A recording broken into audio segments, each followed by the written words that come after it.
오늘 10절 말씀을 보면은요, 예수님은 안식일에 회당에 들어가셨습니다. 그리고 하나님의 나라를 선포하시고 하나님 나라의 복음을 가르치시고 전했습니다. 물론 이것을 통해서 유대 종교 지도자들과는 계속해서 갈등이 또 마찰이 벌어지기는 했습니다마는 예수님은 이 하나님의 나라를 가르치고 사람들에게 선포하는 것을 멈추지 않았습니다. 여기 가르치다라고 하는 동사는 미완료 과거형 동사입니다. 즉 예수께서 계속해서 가르치셨다 이런 말씀입니다. 왜? 하나님의 나라는 이 땅에 너무나 소중한 자산이고 하나님의 나라는 이 땅을 살아가는 인생들에게 너무나 소중한 자산이기 때문에 멈출 수 없었습니다. 한편 이 땅에 살아가는 많은 사탄에 매여서 질병으로 고통당하는 많은 인생들이 있는데 그 인생 가운데 한 사람, 대표적인 한 여인을 예수님께서 만나시고 그 여인에게 사탄의 멍에를 벗기시고 질병의 멍에를 벗기시고 자유를, 해방을 선포하시고 그리고 새로운 삶을 살도록 선물을 해주는 사건이 안식일 회당 하나님 나라 복음 선포하는 현장에서 나타났습니다. 우리 사무실 앞에 가면은 아마 여러분들 보신 분이 계실 거예요. 자주 고양이가 이따만할 거예요. 이따만한 고양이가 늘 와서 어슬렁거리는 때가 많습니다. 왜 그런가 하면은 길고양인데 집을 나간 길고양인데 유집사님이 밥을 가끔씩 주는 거예요. 그러니까 밥을 먹을 때가 되면은 여기 와서 기다리는 거예요. 불쌍해서 그런 거죠. 하나님 아버지께서 바라보실 때에 이 땅에 사탄에게 매여서 각종 질병으로, 각종 재앙으로, 각종 문제들을 가지고 고통당하고 신음당하는 인생들을 바라볼 때에 얼마나 불쌍하고 얼마나 측은지심이 일어나겠는가. 예수님의 마음을 가지고 오늘 보여주셨습니다. 오늘 10절, 11절 말씀에 가면은 소망을 상실한 한 여인을 회당에서 만나게 됩니다. 11절 말씀 보실까요? 11절 말씀. 18해 동안이나 귀신 들려 앓으며 꼬부라져 조금도 펴지 못하는 한 여자가 있더라.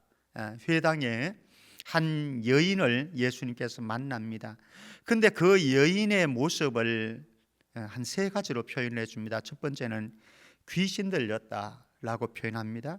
귀신 들렸다라고 하는 것을 16절에 가면은 사단에게 매였다 이렇게 표현합니다. 귀신 들림, 사단에게 매임이라고 표현합니다. 그래서 불행한 삶을 살아가는데 어떤 불행이 이 여인에게 찾아왔는가? 귀신이 들려서 나타난 증상이 무엇인가 하면은 앓으며 꼬부라져서 조금도 펴지 못하더라 이렇게 말씀합니다. 아마 등뼈가 꼬부라져서 허리를 펼 수 없는 이런 사람들을 우리는 이게 용어로 적당한지는 모르겠습니다만 예전에 제가 어렸을 때 곱사병이라고 이렇게 이야기를 지칭을 했습니다. 이게 좋은 표현인지는 잘 모르겠습니다만 어쨌든 등이 휘어져서 펴지를 못하고 살아가는 이 불행한 한 여인이었습니다. 그러니까 사람들에게 어떤 측면에서 또 불쾌감도 주어질 수 있고 무시당할 수도 있고 자존감도 상할 수 있고 뭐 이런 여인이었던 거죠. 그런데 그 기간이 무려 얼마 동안이었느냐? 18년 동안이었다 이렇게 말씀합니다. 18년 동안 이렇게 됐다라고 하는 것은 다른 표현을 하면은 무슨 말이겠습니까? 18년 동안 고치려고 애를 쓰지 않았겠어요? 한의원도 가봤을 것이고, 요 사이로 본다면 정형외과도 찾아가봤을 것이고, 우리 동네의 정형외과도 가볼 뿐만 아니라 서울대도 삼성병원에도 중앙병원에도 찾아가고 다 해보았을 것입니다. 18년 동안 몸부림을 쳤는데 이곳에서 자유하기 위해서, 해방되기 위해서, 깨끗하게 되기 위해서 노력을 했지만 아무런 소용이 없었다라고 하는 거예요. 무엇입니까? 절망적이다라고 하는 거예요. 절망적이다. 이 여인은 심각한 질병으로 고생할 뿐만 아니라 안식을 상실한 절망적인 상태에 있는 불쌍한 여인의 인생을 그려주고 있습니다. 그런데 이 여인에게 예수님은 그녀에게 마귀의 속박에서 해방을 선포해 주셨고, 질병으로부터 자유를 선포해 주셨고, 불행 끝 행복 시작이라고 하는 아름다운 선물을 나누어 주셨습니다. 그래서 이 여인에게는 예수님은 희망 자체였습니다. 사랑하는 성도 여러분, 저와 여러분들도 어쩌면 소망을 상실한 여기에 있는 한 여인의 삶인지도 모습인지도 모르겠습니다. 그러나 우리에게 예수 그리스도께서 계시다고 하는 것이 얼마나 큰 희망이고 얼마나 큰 행복인지, 예수님께서 우리의 인생에 찾아오셔서 우리를 얽매고 있는 모든 사탄의 세력들을, 귀신의 세력들을, 그리고 우리를 올가매고 있는 질병의 세력으로부터 자유를, 해방을 선포해 주시기를 원하시는 주님, 그래서 우리에게 살만한 세상 살이를 살아갈 수 있도록, 새로운 행복을 찾아나갈 수 있도록 만들어 주시는 그 주님이 오늘 여기에 여러분들의 삶의 현장, 오늘 현실에서 다시 경험되어지고 선포되어지는 은혜가 있기를 주의 이름으로 축복합니다. 이 소망을 상실한 한 여인을 치유하시는 예수님을 한번 만나보십시다. 이 예수님의 치유는 고통에서 찬송으로 변화를 시켜 주셨습니다. 어쩌면 예수님께서 저와 여러분들에게 찾아오실 때에 우리에게 나타나는 현상이 있는데, 그것은 변화입니다. 그 변화는 무엇입니까? 고통에서 찬송으로 옮아가는 변화가 일어나겠지요. 13절 말씀 보십시오. 12절 13절 보십시다. 12절 먼저 봅니다. 예수께서 보시고 불러 이르시되 여자여 내가 내 병에서 놓였다 하시고 안수하시니 여자가 곧 펴고 하나님께 영광을 돌리는지라. 여기 주목해 보십시다. 첫 번째는 예수께서 보시고 불러 이르시되, 이렇게 말씀합니다. 이 치유 사건이, 예수님의 치유 사건이 어떤 사람들이 예수님 저 여자 너무 불쌍한데 저 여인을 좀 고쳐주십시오 간청해서 이루어진 것 아닙니다.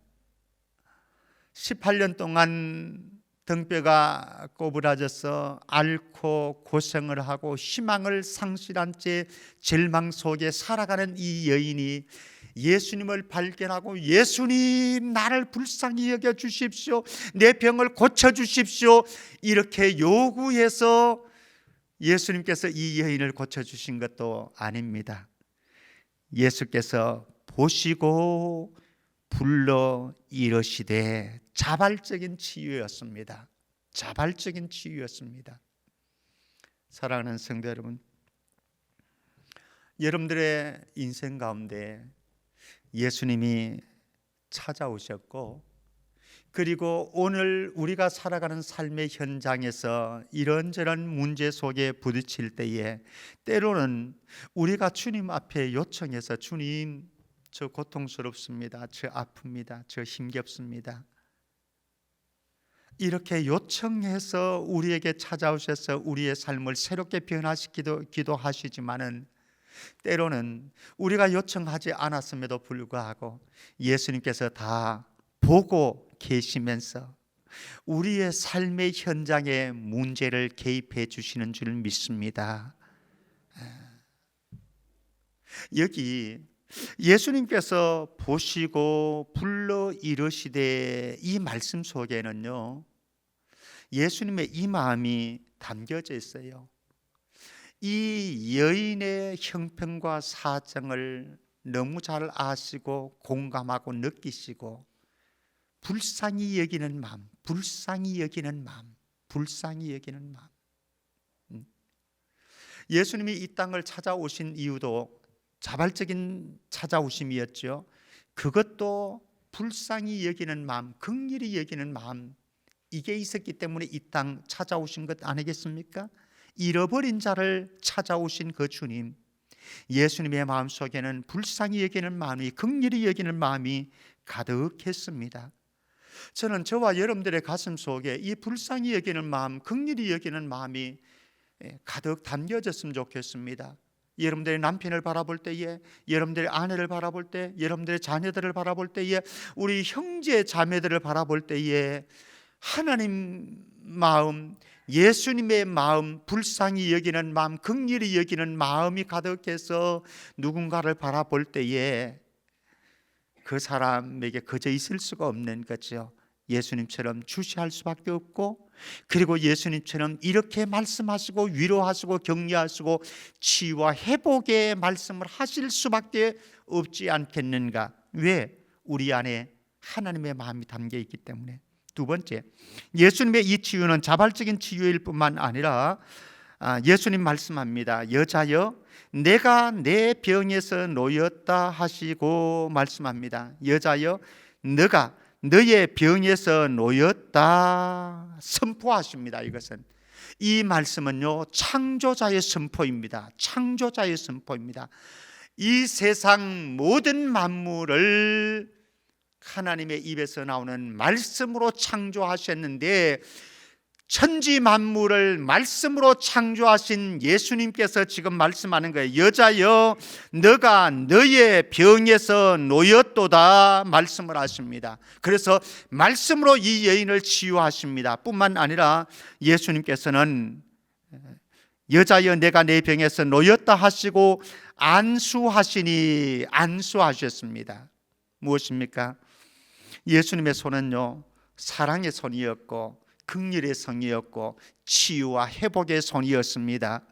이 예수님의 손이 우리의 손이 되어져서, 아니 우리의 손이 예수님의 손이 되어져서 우리가 가는 곳곳에 아파하는 사람, 고통당하는 사람, 힘겨워하는 사람, 문제로 가지고 신음하고 그리고 또 몸살을 앓고 있는 사람들에게 사랑과 자비와 긍휼의 손이, 회복의 손이, 치유의 손이 다가가서 우리의 손이 닿는 그 사람에게 이런 치유와 회복의 역사 일어날 수 있기를 바랍니다.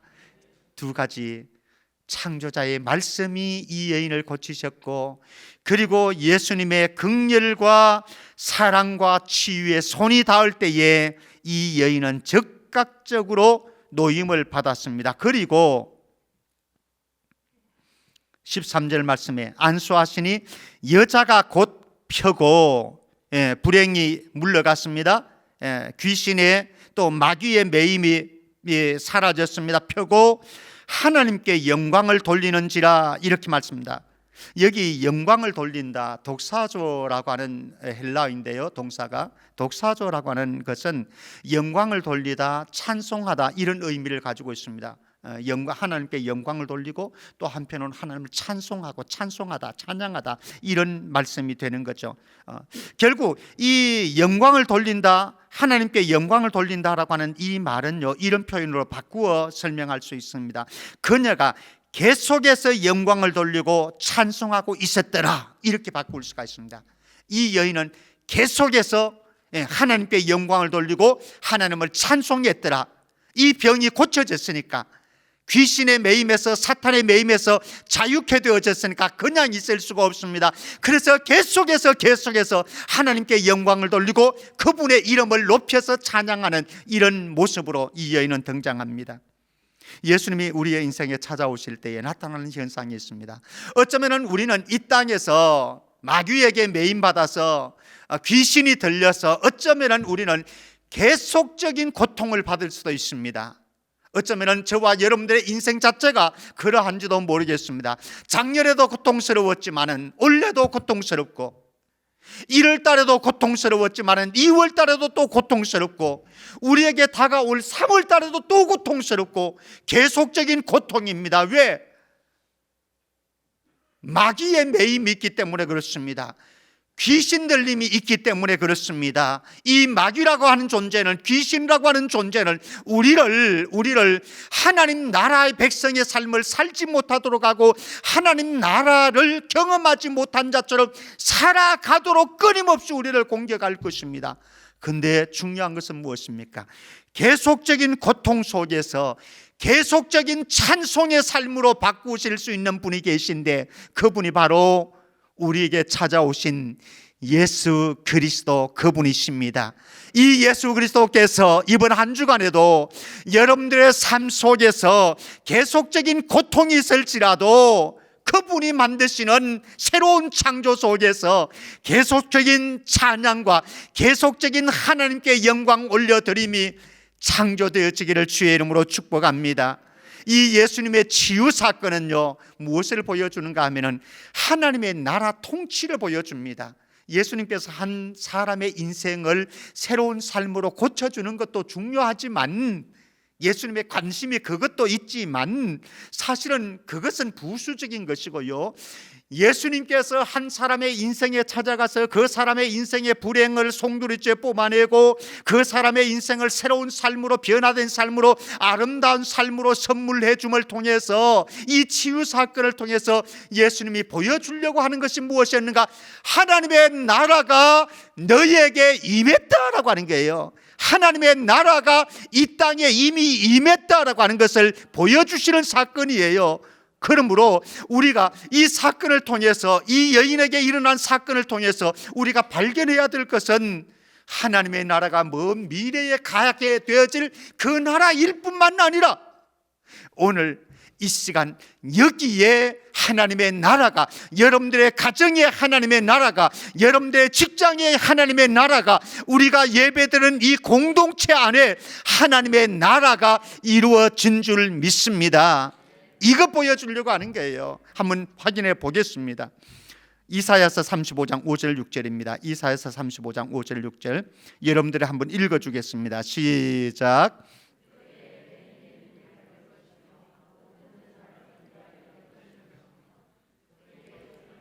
사슴같이 뛸 것이며 말 못하는 자의 혀는 노래하리니 이는 광야에서 물이 솟겠고 사막에서 시내가 흐를 것임이라. 아멘.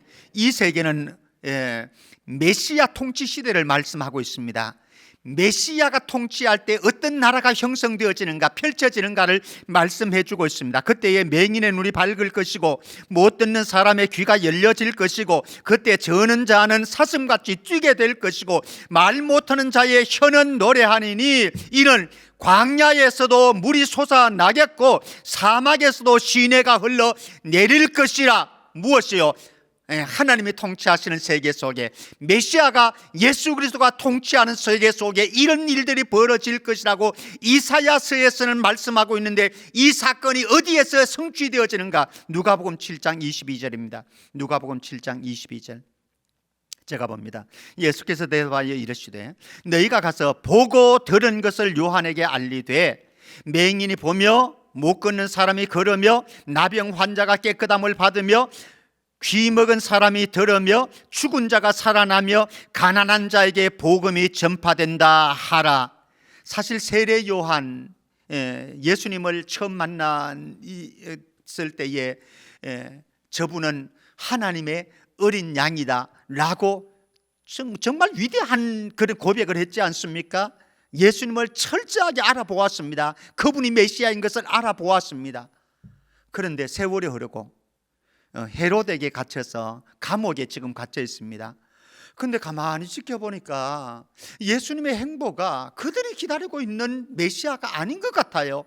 그래서 제자들을 감옥에서 보냈습니다. 그래서 한번 여쭤봐라. 당신이 정말로 우리가 기다리고 있는 그 메시아가 맞는지 확인 좀 해봐라. 내가 궁금하다. 아마 세례 요한이 흔들리는 이런 때가 있었던 것 같아요. 그러니까 예수님이 오늘 말씀하시는 거예요.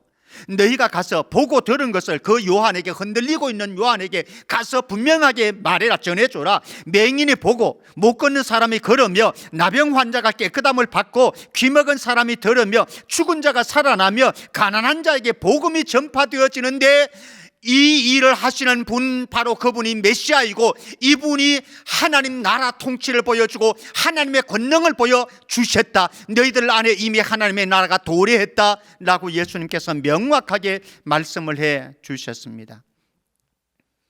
저와 여러분들의 인생 속에, 마음과 영혼과 우리의 삶의 영역 속에 찾아오신 메시아 예수 그리스도, 그분은 우리의 고통을 풀어 헤치시고 우리의 입술로 하여금, 영혼으로 하여금 찬송하도록 만들어 주셨습니다. 사탄은 우리에게 계속적인 고통을 안겨주려고 우리를 도전할 것입니다. 그러나 우리 안에 계신 예수 그리스도, 그분은 우리에게 계속적인 찬송과 하나님께 영광 돌리는 삶을 창조해 가실 것입니다. 한 주간도 불안합니다. 저도 사실 우리 교인들 가정 안에서 자꾸 이런 일들이 일어나고, 또 그런 속에서 성도들 마음이 위축되어지고, 또 예배의 저해 요인이 되어지고, 이런 것을 생각할 때에 마음이 참 아픕니다. 그러나 그럼에도 불구하고 하나님께서는 우리의 삶의 상황 속에, 예수님께서 우리의 삶의 상황 속에 늘 임재하고 계시기 때문에 이번 한 주간에도 계속적인 찬송 만들어 가실 줄 믿습니다. 그런 역사가 2022년도에 저와 여러분들 가정 안에, 사업장 안에, 우리 공동체 안에, 이 민족 안에 일어나기를 주의 이름으로 축복합니다. 자, 이런 예수님의 말씀 속에 회당장의 반응을 한번 보십시다. 회당장의 반응을 보면요, 그는 종교적인 전통과 형식에 맺힌 매인 인생을 살아가는 회당장의 모습을 보게 됩니다. 한번 보십시다. 14절 말씀입니다. 14절.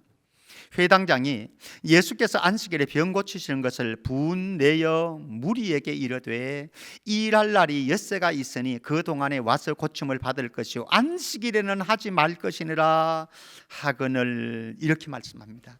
회당장은 불쌍한 한 여인이 치유되고 회복되는 광경을 다 지켜보았습니다. 예수님께서 행하시는 놀라운 능력과 이적을 그는 두 눈으로 똑똑히 지켜보았습니다. 그런데 안식일에 병 고치는 예수님의 행위를 문제 삼고 비난하고 예수님에게 문제 제기를 하고, 그리고 사람들에게 만류를 합니다. 너희들이 일할 날이 엿새나 있는데 왜 안식일 날 와가지고, 다른 때 고쳐도 되는데 왜 안식일 날 와가지고 병 고침을 바라고 있느냐. 예수님에게 말씀하는 것은 아니고 무리들에게, 사람들에게 이렇게 말을 합니다. 너희들이 고침 받으려고 그러면 안식일이 아닌 날로 와서 고쳐라 라고 이야기를 합니다. 저는 이 회당장에게서 두 가지를 보게 됩니다. 하나는, 이 회당장은 예수님에게 철저하게 닫힌 마음을 가지고 있더라. 예수님에게 닫힌 마음을 가지고 있습니다. 닫힌 마음을 가지고 있으니까 예수님이 행하시는 아름다운 행적 아니겠습니까? 놀라운 선한 일이 아니겠습니까? 그런데 이것도 안 보여요. 안 들려요. 사실 우리의 마음이 닫힌 마음이 되었느냐, 열린 마음이 되었느냐, 아주 중요하지요. 열린 마음을 가지고 있으면요, 모든 것이 아름답습니다. 모든 것이 행복합니다. 모든 것이 긍정적으로 보입니다. 그런데 닫힌 마음이 되어지면 예수님의 가르침을, 천국 복음을 들었습니다. 사람들은 은혜로운 말씀이라고, 은혜로운 복스러운 입이라고 칭찬을 합니다. 존중을 합니다. 그런데 닫힌 마음을 가진 사람들에게는 아무런 의미가 없어요. 들어도. 예수님이 행하시는 놀라운 기적과 이적들을, 그리고 사람들은 예수님의 치유 행위를 통해서 얼마나 많은 행복을, 아름다운, 또 그들의 인생의 변화를 경험하는지 모릅니다. 이것을 이 사람들도 보고 있습니다. 그러나 닫힌 마음을 가지고 있기에 아무런 의미가 없어요. 사랑하는 성도 여러분, 예배를 드리는 이 시간에도 여러분들의 마음이 열려질 수 있기를 바랍니다. 제 설교가 여러분들에게 들려지기 위해서는 여러분들의 마음, 닫힌 마음이 열려져야 돼요. 여러분들의 마음이 닫혀져 있으면 아무리 좋은 설교가가 설교를 할지라도 아무런 의미가 없어요. 그러나 열린 마음이 있으면 어린 나이가 하나님의 말씀을, 성경을 전한다고 할지라도 그 말씀의 은혜를 받습니다. 우리의 인생을 살아갈 때에 여러분들의 삶의 현장을 다른 사람과 관계를 맺어갈 때에도 닫힌 마음, 여러분들의 마음문을 활짝 여시고 닫힌 마음이 아니라 열린 마음으로 사람들과 관계를 맺어가시면 그 인생이 아름다운 거예요. 자, 두 번째, 이 회당장은요, 종교적인 전통과 형식에 매인 인생을 살아가고 있어요. 이 회당장, 이미 제가 말씀드렸듯이 위대한 메시아로 오신 예수님을 보았어요. 그분의 말씀도 들었어요. 그리고 이 땅에서 참 처참하게 불행의 늪에서 건짐을 받는 한 여인의 기쁨과 행복도 보았습니다. 그 여인이 하나님께 영광을 돌리고 하나님을 찬송하는, 끊임없이 찬송하는 이런 모습도 보았습니다. 그런데 그것은 아랑곳하지 아니하고 이 회당장의 모습 보십시오. 왜 율법을 어겼느냐, 왜 안식일을 더럽혔느냐, 이렇게 접근하고 있습니다. 당시 유대인들이 만든 안식일 규정이 있습니다. 매우 엄격하고 까다로웠죠. 율법에 없는, 그러니까 토라, 율법에 없는 안식일 규정들을 35개 얘기하는 사람도 있고 39개 조항이라고 얘기하는 사람도 있는데요, 정확하게 몇 개인지는 저도 잘 모르겠습니다만 어떤 분들은 35개로 주석을 하기도 하고 어떤 분들은 39개로 주석을 합니다. 안식일 조항들을, 인간적인 안식일 조항들을 만들어 두고 사람들에게 거기에 얽매이도록 만드는 거예요. 사람들에게 얽매이도록 만드는 거예요. 그러니 그 인생에 자유함이 있겠습니까? 그 눈으로 바라보니까요, 한 여인의 행복은 눈에 안 들어와요. 한 여인의 아픔과 고통은 눈에 들어오지 않아요. 대신 무엇이 들어옵니까? 안식일 규정 어겼네, 형식이 잘못됐네, 전통을, 유전을, 우리가 물려받은 유전을, 전통을 깨뜨렸는데, 이런 비난이 쏟아지는 거죠. 사랑하는 성도 여러분, 우리 옆에 분들하고 한번 인사 같이 하십시다. 사람이 보배입니다.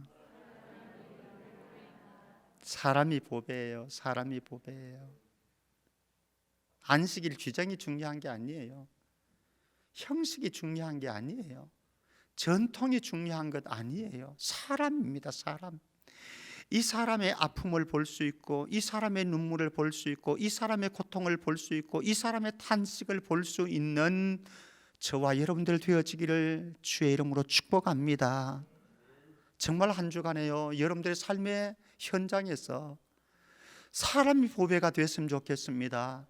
그래서 그 사람의 눈에서 흘러내는 눈물이 좀 보여지고요, 가슴앓이 하는 그 가슴앓이가 좀 느껴지고, 그래서 저 사람에게 내 마음이 쏟아지고, 그래서 예수님의 긍휼의 마음이, 예수님의 불쌍히 여기는 마음이 쏟아진다고 한다면 거기에 기적이 일어나는 거예요. 여기에 15절 16절 말씀 보면은요, 책망받는 인생이 있습니다. 책망받는 인생이 있는데 왜 책망받는다? 고통당하는 여인에 대한 사랑과 긍휼의 마음이 없기 때문에. 고통을 당하고 있는 한 여인이 있는데 그 여인을 향한 사랑과 긍휼의 마음이 결여되어 있어요. 한번 보실까요? 15절 말씀 보십시다. 주께서 대답하여 이러시되 외식하는 자들아, 외식하는 자들아, 두렵습니다. 제가 이 책망 들을까 봐, 여러분들이 이 책망 들을까 봐. 외식하는 자들아, 그들이 왜 외식합니까? 너희가 각각 안식일에 자기의 소나 나귀를 외양간에서 풀어내어 이끌고 가서 물을 먹이지 아니하느냐? 만약에 내 소나 나귀가 외양간에 매여 가지고 신음하고 고통스러워하고 갈증을 느끼고 그렇게 한다고 한다면 안식일일지라도 그 나귀나 소를 끌고 나와가지고 물을 먹이지 아니하느냐? 왜? 내 것이기 때문에, 내 동물이기 때문에. 그런데 놀라운 것 보십시오.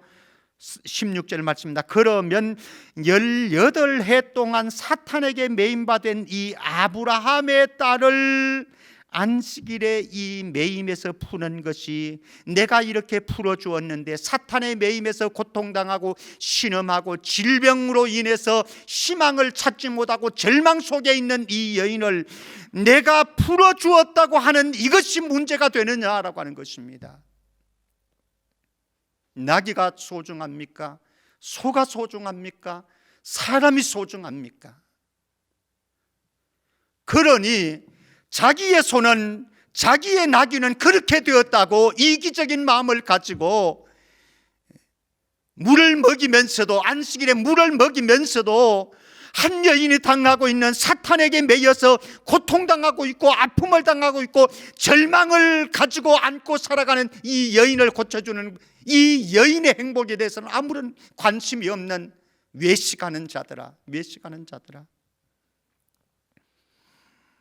사랑하는 성도 여러분, 저와 여러분들 주변에 사탄에게 매여서 묶임받아진 인생을 살아가는 사람들이 많이 있습니다. 어떤 사람들은요, 영적으로 묶임받아진 사람들이 있고, 어떤 사람들은 질병으로 묶인 사람, 육체적인 질병으로 묶인 사람들이 있고, 어떤 사람들은 정서적인 묶임이 되어진 사람들이 있고, 어떤 사람은 정신적인 묶임이 되어진 사람들도 있고, 어떤 사람은 경제적인 문제로 묶임이 되어진 사람들도 있을 수가 있습니다. 이 사탄이라고 하는 존재는 어떤 모양새를 가지든지 사람들을 고통스럽게 만들 것입니다. 계속적인 고통을 안겨줄 것입니다. 그러나 예수님의 마음을 가진 저와 여러분들, 그들에게 찾아가서 예수님의 긍휼의 마음, 불쌍히 여기는 마음을 가지고 그들의 묶임을 풀어줄 수 있는 은혜가 있기를 바랍니다. 그래야 살만한 세상이 오는 거예요. 엇갈리는 인생의 두 길 한번 볼까요? 부끄러움과 기쁨의 길 양단으로 나누어집니다. 17절 말씀 볼까요? 17절, 예수께서 이 말씀을 하시매 모든 반대하는 자들은 부끄러워하고, 이 반대하는 자들은요, 안식일을 어겼다라고 14절에서 안식일에는 하지 말아야 될 일을 했다라고 문제 제기하던 사람들입니다. 그래서 예수님에게도 문제 제기하고 사람들에게 경고하고 비난하고 정죄하던 사람들이었습니다. 그들의 결국은 무엇인가? 부끄러움만 찾아왔습니다. 그러나 예수님의 말씀을 듣기 위해서 찾아왔던 온 무리는 그가 하시는 모든 영광스러운 일을, 예수님이 하시는 일을 이들은 영광스러운 일이라고 받아들였습니다. 그리고 하나님께 영광을 돌렸습니다. 그들에게 찾아온 종국적인 결과는 무엇이냐? 기쁨이었습니다. 기쁨이었습니다. 사랑하는 성도 여러분, 저와 여러분들의 인생길 살아가는 삶의 태도에 의해서 어떤 사람들에게는 부끄러움이 다가올 수도 있고 어떤 사람에게 기쁨이 찾아올 수도 있겠지요. 예수님에 대해서 우리가 어떤 태도를 가졌냐, 어떤 반응을 일으켰냐, 주님이 하시는 일에 대해서, 하나님이 하시는 일에 대해서 우리가 살아가는 삶의 영역에서 이루어지는 상황과 사건과 일들 속에, 관계 속에서 우리가 어떤 태도를 가지느냐, 어떤 반응을 가지느냐에 따라서 우리의 결론이 부끄러움으로 갈 수도 있고 기쁨의 삶이 나아갈 수도 있다라고 하는 사실 말씀 맺겠습니다. 예수님은 18년 동안 마귀와 질병에게 속박되어서 안식과 자유를 잃은 한 여인의 인생을 새로운 삶으로 선물해 주셨습니다. 그 예수님께서 저와 여러분들에게 찾아오셨고 새로운 삶을 안겨 주었습니다. 뿐만 아니라 우리들에게 요구하는 것이 있습니다. 무엇인가 하면요, 누가복음 10장 17절 말씀 한번 보십시다. 예수님께서 제자들을 파송하시면서 제자들에게 주신 권세와 능력이 있습니다. 누가복음 10장 17절 같이 읽습니다. 시작. 70인이 기뻐하며 돌아와 이르되 주여 주의 이름이면 귀신들도 우리에게 항복하더이다. 아멘. 10장 누가복음 10장 19절 말씀 보십시다. 10장 19절 말씀입니다. 같이요. 시작. 내가 너희에게 뱀과 정갈을 밟으며 원수의 모든 능력을 제어할 권능을 주었으니 너희를 해칠 자가 결코 없으리라. 우리 주변은요 사탄에게 매인바 되어진 사람들이 꽤 많이 있습니다. 귀신 들려서 고통당하는 많은 사람들이 있습니다. 그러나 예수님께서 우리를 그들에게 보내시려고 계획하고 계십니다. 그래서 우리를 왕같은 제사장으로 삼으셨고 왕같은 제사장에 이런 권세와 능력을 부여해 주셨고 그리고 세상 속에서 그들에게 찾아가라고 말씀합니다. 그리고 그들의 매임을 풀어주라고 말씀합니다. 여러분들 주변에서 여러분들 가족 가운데, 여러분들 친지 가운데, 여러분들 친구 가운데, 여러분들 회사 동료 가운데, 그리고 우리 공동체 가운데, 우리 민족 가운데 사탄에게 매여서 귀신에게 들려서 고통당하고 신음당하는 삶을 살아가는 사람의 올무를 풀어 헤치는데 예수님이 주신 권세를 가지고 예수님이 주신 능력을 가지고 한 주간 살아낼 수 있기를 주의 이름으로 축복합니다. 하나님 아버지 은혜 감사합니다. 이 세상을 바라볼 때에 사탄에게 매인바 되어서 귀신이 들려진 바 되어져서 고통 가운데 신음하는 수많은 사람들이 있습니다.